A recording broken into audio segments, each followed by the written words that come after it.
Escuchamos ahora a Cayetana Álvarez de Toledo.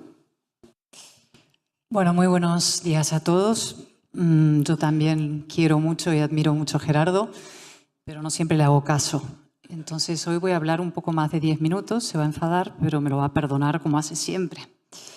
A ver, mis años ya se miden en estos foros atlánticos, ¿no? Ha pasado ya otro año, nos volvemos a reunir y han pasado muchas cosas este año. Y hay una que lamento de verdad especialmente y que es la despedida de Javier Fernández Lasqueti de la política, ¿no? Yo debería alegrarme porque es mi amigo y Javier está contento, pero no lo consigo porque soy egoísta y porque me importa muchísimo la deriva de la política que está asediada por la mediocridad y que necesita mentes brillantes y Javier lo es. Pero Javier, además de brillante, es algo más.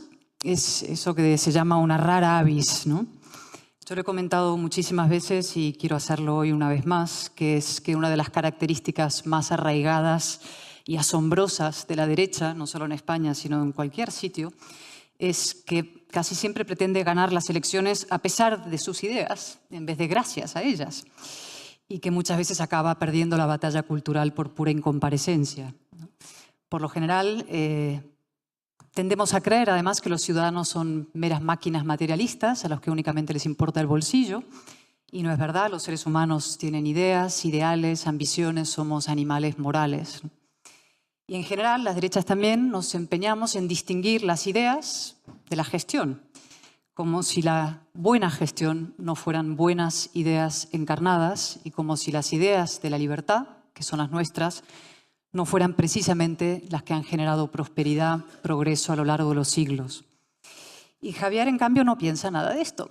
Javier es un hombre de ideas, es un liberal ahormado y enérgico, es uno de los políticos del Partido Popular que con más claridad y brillantez ha demostrado eso de que las ideas liberales no son simplemente las mejores, sino que además son políticamente rentables. Es decir, que puedes ganar elecciones teniendo principios, cosa que la gente a veces no se lo cree, pero es verdad y Javier es la pura demostración de eso y la Comunidad de Madrid, donde él ha sido tan importante, es la prueba que se ha exportado no solamente al resto de España como modelo, sino debería también a muchos países de América Latina. Así que le echaremos mucho de menos en la política. Solo le digo que si hay gente aquí que está buscando un asesor, consejero, consultor, vicepresidente del gobierno económico o algo de sus países, que se lo rifen.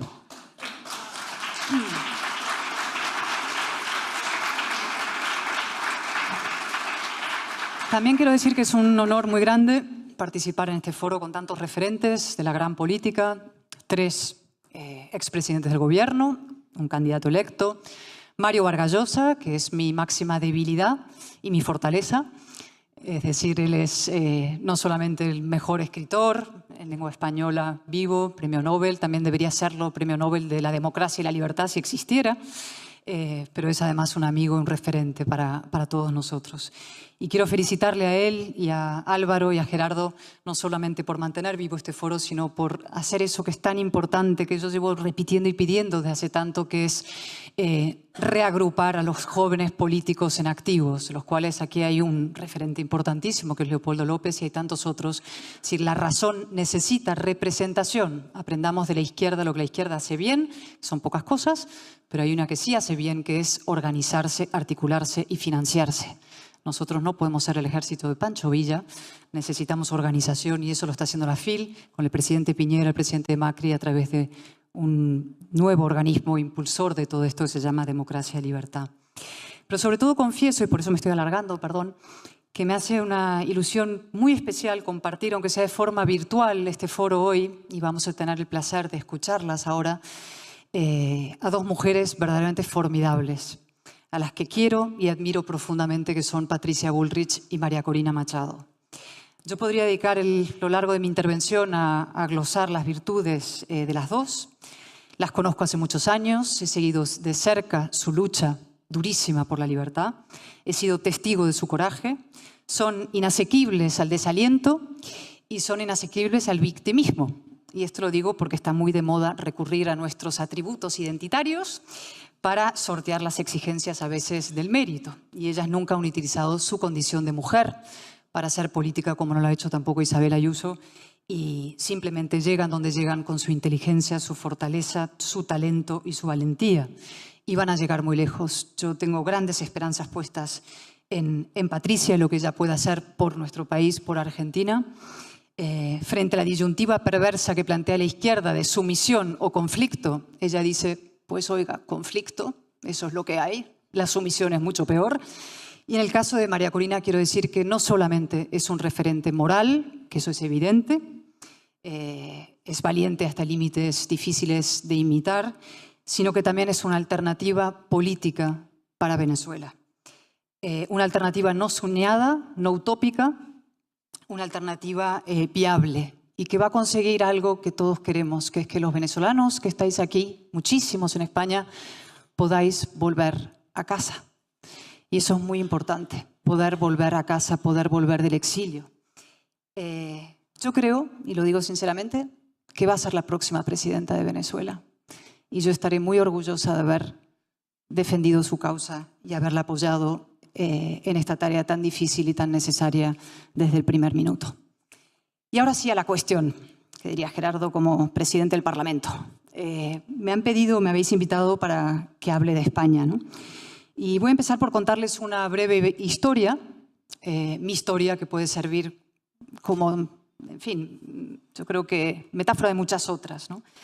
Yo nací en España un poco por casualidad. Soy impaciente y me adelanté un mes coincidiendo con un viaje de mi madre a Madrid. Y no fue hasta los 23 años, es decir, bastante tarde, cuando por fin me instalé aquí siguiendo el rastro de un personaje histórico completamente desconocido llamado Juan de Palafox. Estaba investigando su figura para mi doctorado en Inglaterra. Y cuando llegué aquí a España, yo todavía arrastraba los tópicos, los prejuicios, estos típicos anglosajones, pasados por Buenos Aires. Ya sabéis lo que es el esnobismo porteño, ¿no, Gerardo? Que tenemos todos. España me parecía un país fascinante, pero un punto exótico, ¿no? Folclórico, cuartelario, esencialmente reñido con Europa y con la modernidad. Pero no tardé en abrir los ojos y lo que vi me deslumbró.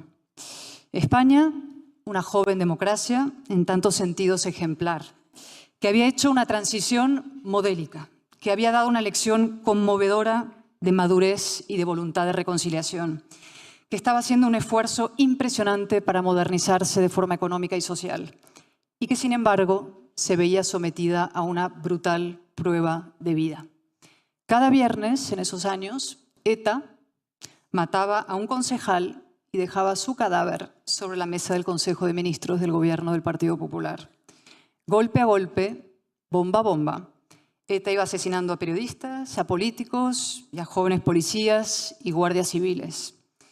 Y ahí estaba el nacionalismo justificando los asesinatos.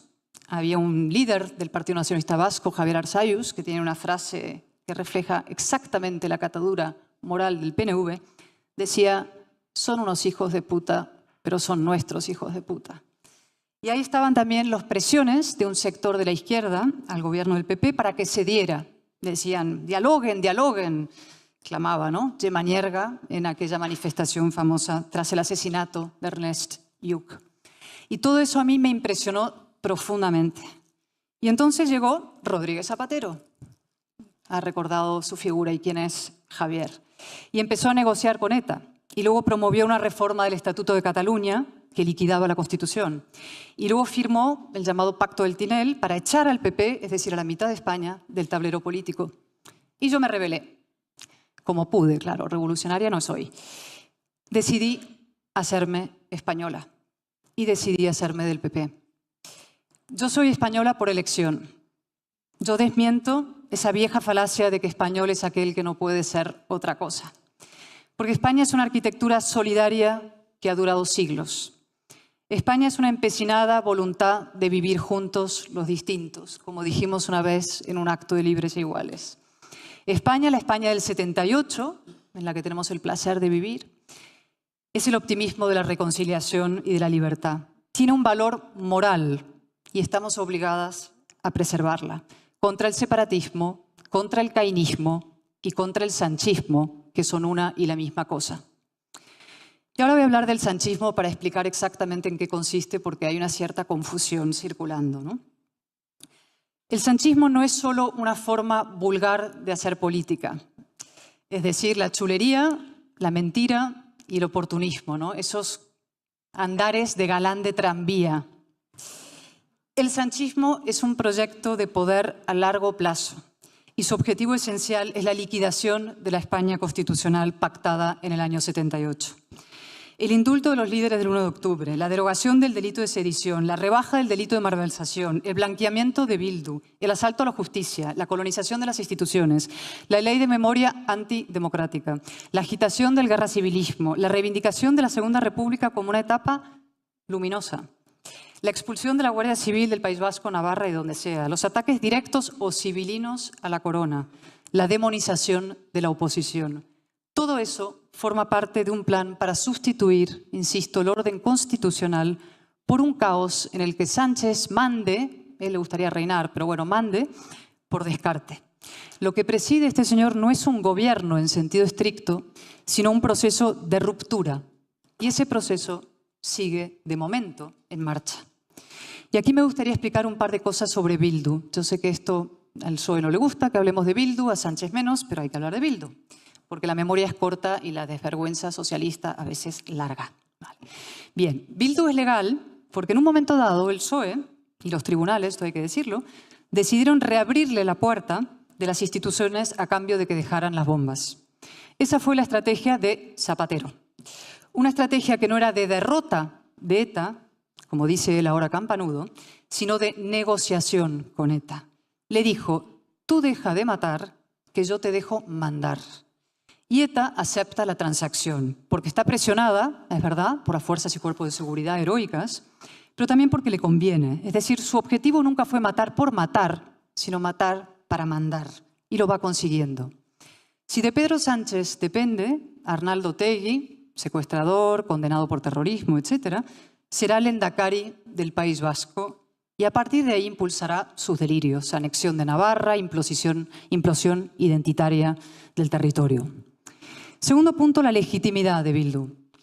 Ahora se presenta, y mucha gente lo asume como tal, partido feminista, ecologista, animalista, vegano, multicolor, ¿no? Son progres de manual, eso es Bildu para muchos jóvenes, de hecho. Nada más lejos de la realidad. Bildu tiene dos objetivos políticos que son incompatibles, no ya con el progreso, sino con la propia democracia. La implosión, como decía, de España en tribus étnicas enfrentadas y la involución marxista y totalitaria del País Vasco. Es una fuerza que no tiene equivalente en ningún lugar de Europa y que nadie con un mínimo, digamos, de sentido de la decencia puede pactar con una fuerza así sin hundirse por el sumidero de la inmoralidad. Tercero, dicen los varones socialistas o el socialismo que rodea a Sánchez que él no tiene otra alternativa que hacer estos pactos con Bildu y con Esquerra. Y hay que entender que eso es mentira. Sánchez no es rehén de estas fuerzas políticas. Ha elegido a estas fuerzas políticas, a Podemos, Esquerra y a Bildu, por sintonía y por conveniencia. Y no va a romper con ellas, porque eso es romper con su proyecto de poder. Sánchez considera que estas fuerzas son no solamente compatibles con él, sino convergentes, insisto, con su proyecto. Y para entenderlo voy a explicar lo siguiente. El Estado de Derecho, España, la democracia, sus fuerzas de seguridad, los tribunales, derrotaron a ETA. Asesinos fueron detenidos, juzgados y condenados. Un gobierno del PP incluso impulsó la ilegalización para echarles de las instituciones políticas. El Estado de Derecho, lo mismo, la democracia española, derrotó al golpe del 1 de octubre en Cataluña. La policía impidió el referéndum, el gobierno del PP desmantela ese gobierno con la aplicación del 155, los jueces meten a los golpistas en la cárcel, el Tribunal Supremo les condena por sedición. ¿Qué pasa en uno y en otro caso? El Estado derrota a ETA y al golpe y el PSOE los rescata. Primero Zapatero, que rescata a ETA, y luego Sánchez, que rescata a los golpistas, los indulta y hasta deroga el delito de sedición. Sánchez lo que ha hecho es con estas fuerzas, y perdonadme que me extienda en esto, pero es pedagogía, lo que hace es rescatar a estas fuerzas de la marginalidad, a Bildu en el País Vasco y a Esquerra en Cataluña, y colocarlas en el centro, en el corazón del sistema político español. Les dice, yo os entrego a vosotros exterroristas del País Vasco y a vosotros exgolpistas Cataluña, a cambio de que vosotros me mantengáis a mí al frente de lo que vaya quedando de España el tiempo que haga falta. Si este señor sigue en el poder, veremos referéndums de autodeterminación como mínimo en Cataluña y en el País Vasco. Están llamando pacificación de Cataluña a lo que no es más que la claudicación y el repliegue del Estado. Ahora bien, hay una mala noticia para ellos y una muy importante y muy buena para nosotros. Y es el resultado de las elecciones del 28 de mayo, que ahora tenemos que rematar en las elecciones del 23 de julio. Sánchez perdió por muchísimo las elecciones del 28 de mayo y yo creo que también con Javier, que las va a perder en julio. Se habla mucho, especula de los motivos de esa derrota, ¿no? Podremos citar una larga lista: por indultar a los golpistas, beneficiar a malversadores, excarcelar a violadores, blanquear a terroristas, cerrar el Parlamento, asaltar instituciones, todo eso, ¿no? Pero yo creo que hay una cosa todavía más importante, pero que lo engloba todo, ¿no? El gran error de este hombre es haber dado alas y fuerza a los profetas del fracaso español. Es decir, haberse abonado la teoría del pesimismo antiespañol. El sanchismo es ante todo una forma de pesimismo. Es decir, él abona la teoría con sus socios de que España ha vuelto a las andadas, de que la etapa constitucional no ha sido más que un paréntesis, ¿no? Como los fuegos artificiales que estallan en la noche, efímeramente, y luego se disuelven para desaparecer. De que España solo puede ser aquello que sus odiadores desean que sea: un duelo a garrotazos, un Frankenstein descosido, un desencanto. Y eso no es verdad. España tiene problemas, España tiene un problema grande, que es el problema territorial. España tiene un presente difícil, pero su futuro depende esencialmente de nosotros. Y no va a fracasar porque nosotros vamos a hacer que Sánchez fracase. Eso es lo que los españoles le dijeron el 28 de mayo. El vuelco político que se produjo fue una victoria del optimismo constitucional, una victoria del sentido común en su doble acepción, de lo sensato y de lo común, de lo que nos une. Los españoles dijeron algo muy sencillo, que es que quieren seguir siendo españoles, como los chilenos dijeron en Chile que querían seguir siendo chilenos. Y eso es esencial, porque la civilización se construyó sobre una idea absolutamente luminosa de la que hablo siempre, que es la idea de que el valor de un ser humano no depende de ninguno de sus atributos identitarios, el sexo, la raza, la procedencia o el color de piel, sino de sus hechos. Esa frase maravillosa del Quijote: sábete, Sancho, que no es un hombre más que otro, sino hace más que otro. Esa idea funda la nación moderna. Esa es la idea que está detrás de la nación de ciudadanos libres e iguales, que desde 1978 es España. Y el 23 de julio es la segunda vuelta para reafirmarla y para hacerlo más que nunca. Y ahora un vaticinio, y voy acabando de verdad, sobre el futuro del PSOE. La convocatoria anticipada esta de las elecciones generales, yo las veo como la huida hacia adelante del gran Narciso, ¿no? Abortar un golpe de mano y de cordura dentro de su propio partido, ¿no? Él suscribió ese pacto mefistofélico con fuerzas separatistas y comunistas, les entregó el alma del PSOE y ahora su propia criatura lo está devorando, ¿no? Y el tronco del Frankenstein ahora anda vagando por los platós de televisión intentando engañar a los últimos ilusos. Pretende incluso derogarse a sí mismo, ¿no? Oigan, no, el copyright de la derogación del sanchismo es nuestra, la tiene el PP. Pero sobre todo, mirando más allá de lo que va a pasar después, yo creo que el PSOE va a tener que elegir entre refundación o extinción. Es más, creo que va a necesitar un nuevo Suresnes para reconciliarse con España y con la igualdad. Así como Felipe González acudió a Suresnes para romper con el marxismo, el futuro líder del Partido Socialista, sea quien sea, va a tener que romper con el separatismo y con el guerra civilismo. En cuanto al PP, ¿qué tenemos que hacer? Pues una tarea, como decía Javier hace un minuto, absolutamente enorme, ¿no? Sánchez nos querría divididos, desnortados y a la defensiva, una oposición débil o lampedusiana que lo cambie todo para no cambiar nada. Y nosotros no podemos ni vamos a darle ese gusto. No vamos a aceptar un papel subsidiario en la parte baja del tablero. No somos una versión vegetariana del PSOE, no somos el mal menor.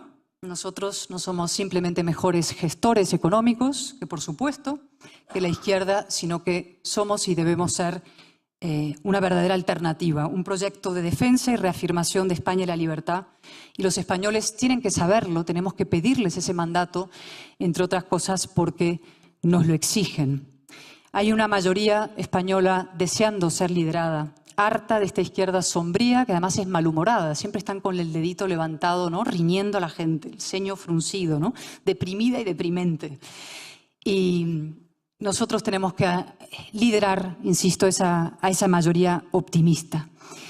En ese sentido, los ataques a los pactos del Partido Popular con Vox son un ejemplo paradigmático de eso que he llamado tantas veces el tablero inclinado de la política.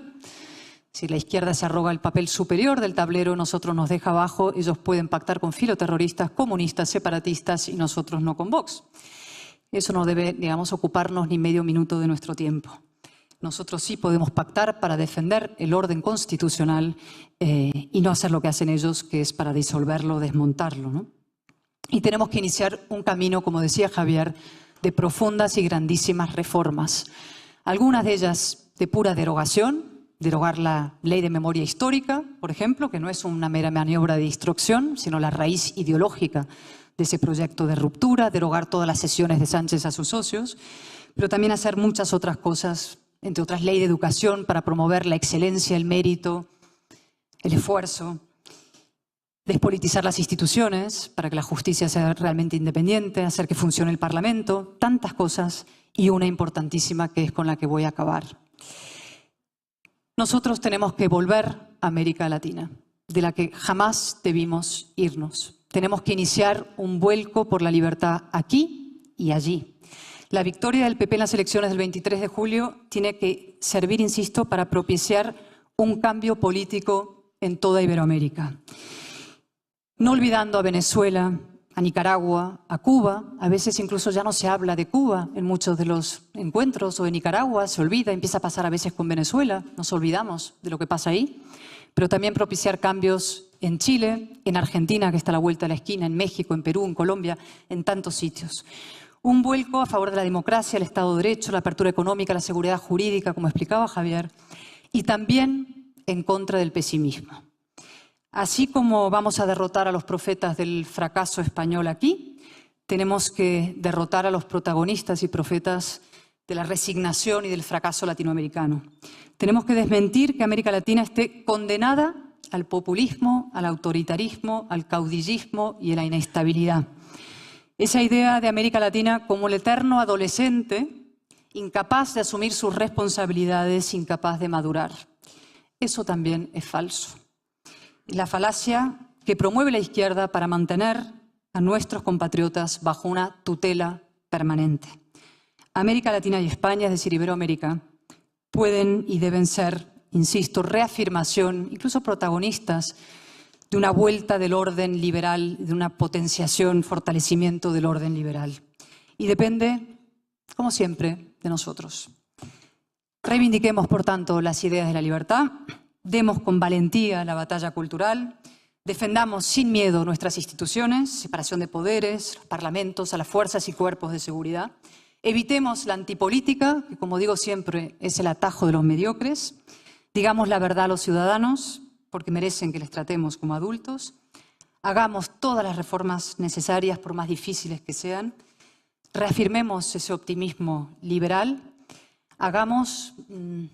Reivindiquemos esa memoria, como digo siempre, de lo que fue la Constitución de Cádiz, ¿no? Españoles de ambos hemisferios, decía, y yo digo ahora y decimos demócratas de ambos hemisferios, juntos y reunidos en defensa de la democracia de los dos lados de nuestro océano. Gracias, Mario, por unirnos siempre. Gracias por ser nuestro máximo referente de decencia, de inteligencia y de coraje. Muchas gracias a todos ustedes y vamos a ganar.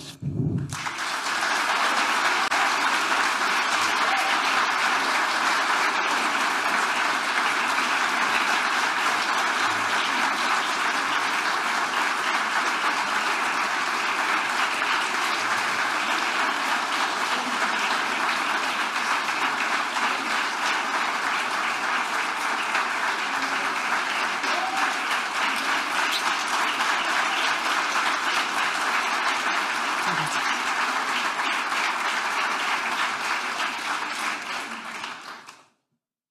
Muchas gracias, Cayetana. Bueno, nos quedan 10 minutos.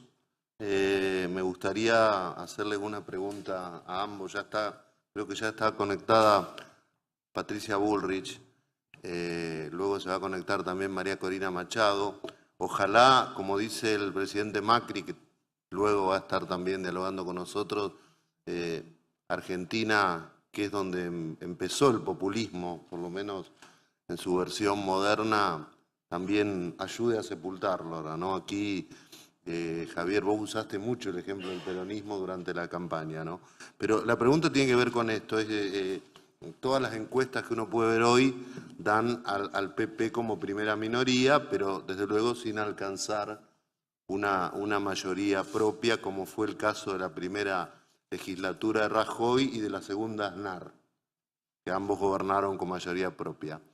Esto va a implicar que necesariamente, algo insinuó Cayetana, va a tener que contar con el apoyo de Vox, el PP, ¿no? O por acción o omisión, digamos, entrando al gobierno, no entrando al gobierno, pero Vox tendrá que apoyar para alcanzar la mayoría. Por supuesto, compartiendo lo que dijo Cayetana, esta estigmatización, digo, Sánchez puede meter al Partido Comunista, puede meter a exterroristas, puede meter a golpistas separatistas y bueno, todo un escándalo por un eventual ingreso de Vox o participación de Vox. Pero me gustaría que alguna reflexión sobre este tema. ¿Qué va a significar eventualmente para el PP gobernar con el apoyo de Vox desde afuera o desde adentro? Es para ambos la pregunta. Bueno, empiezo diciendo lo que todo el mundo estábamos pensando cuando terminaba de hablar Cayetana, que es bravo, ¿no? Bravo, Cayetana, por lo que has dicho. Sobre esta cuestión que plantea Gerardo, vamos a ver, digo lo primero, dos cosas. Tengo la certeza, no basada en datos, debo decir, de que el resultado del Partido Popular va a ser mucho mejor de lo que reflejan las encuestas publicadas. Como sucedió en las elecciones autonómicas y municipales, recordar que hace exactamente un mes y 4 días estaba la cosa de si Ayuso lograba mayoría absoluta, Almeida seguro que no, y a ver si se consigue el gobierno de La Rioja. Bueno, pues ahí estamos a punto de desalojar, en fin, si todo el mundo hace lo que tiene que hacer, al PSOE de Extremadura. Bueno, pues por tanto, creo que hay una base más alta de la que a las encuestas les cuesta medir cuando hay un desfondamiento de un partido o la emergencia de un partido de nuevas. Y en este momento hay un desfondamiento de lo que fue Ciudadanos, con justos motivos, debo decir, pero que a efectos del cálculo de indecisos es difícil. Y yo creo que va a haber mayor respaldo al Partido Popular. Segundo, muchas veces todos contribuimos con nuestras palabras a hacer como si la estrategia de Pedro Sánchez fuera rutilantemente vencedora, ¿no? O sea, deslumbrante. Jamás nadie había tenido tantas victorias. No es verdad. Pedro Sánchez es un señor que pierde las elecciones. Las pierde prácticamente siempre. Es decir, ha llevado al Partido Socialista en 2 ocasiones seguidas, en 3 ocasiones seguidas, cada vez a sus peores resultados históricos. Nadie ha gastado tanto dinero y ha obtenido tan poco rendimiento electoral. O sea, es decir, si hay en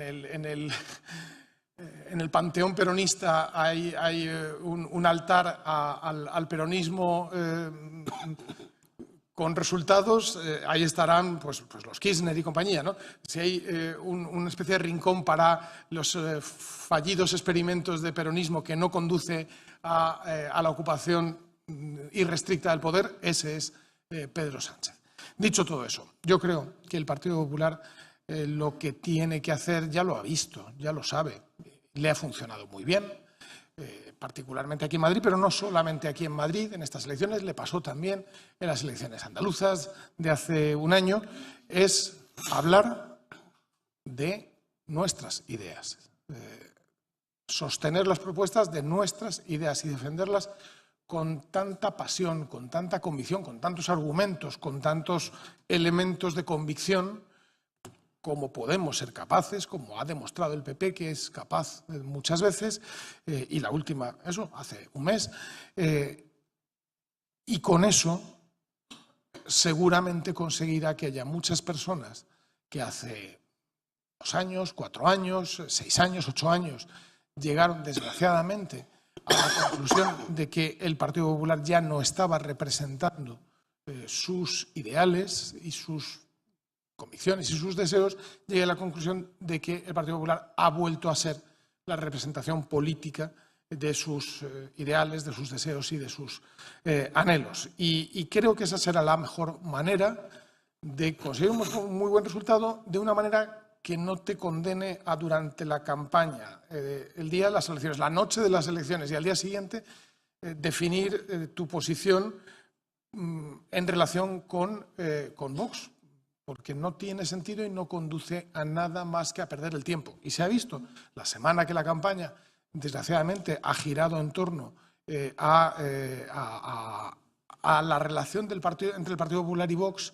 Ha sido una semana perdida para los que deseamos que desaparezca Sánchez, Yolanda Díaz y toda esa tropa del gobierno. Entonces, creo que sencillamente se trata de defender nuestras ideas y sostenerlas. Y con eso, además de tener un buen resultado, se podrá eventualmente llegar a un acuerdo en muy buenos términos que permita desalojar al socialismo y al comunismo del poder, que es de lo que se trata. Es para lo que estamos y es lo que más urgentemente reclama la libertad y España. Muchas gracias, Javier. Cayetana.